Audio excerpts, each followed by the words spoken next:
Iko hivyo. Bwana Yanga nao bwana wametua zao Malawi. Bwana hivi Yanga naona ile mechi inaweza kuwa ni ngumu au inaweza kuwa ni rahisi?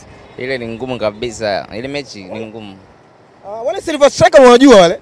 Ni ngumu. Wale unawajua wale jamaa wa Malawi wale unawajua? Nawafahamu vizuri lakini kwa Yanga ni mechi itakuwa nyepesi tu. Itakuwa nyepesi kwa Yanga. Sasa kwa nini kwa Yanga itakuwa nyepesi?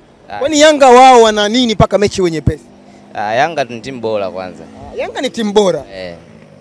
Yanga ni timu bora na isitoshe ile timu ni ndogo kwa Yanga. Ni kweli. Kwa Yanga makundi uhakika kuingia. Yenyewe sio swala kuuliza kabisa. Ni moja kwa moja. Msimu uliopita mliishia amkuingia makundi msimu uliopita tunakumbuka. Ilikuwa ni robo finali makundi ile. Na MC Alger ile. Ile unatuelewa na MC Alger. Robo finali. Kuingia makundi robo finali. Ilikuwa makundi? Kuingia robo finali. Kuingia robo finali. Kwa sasa hivi msimu uhakika? Uhakika kabisa. Na sio tu makundi mpaka finali. Mpaka finali. Kabisa yani.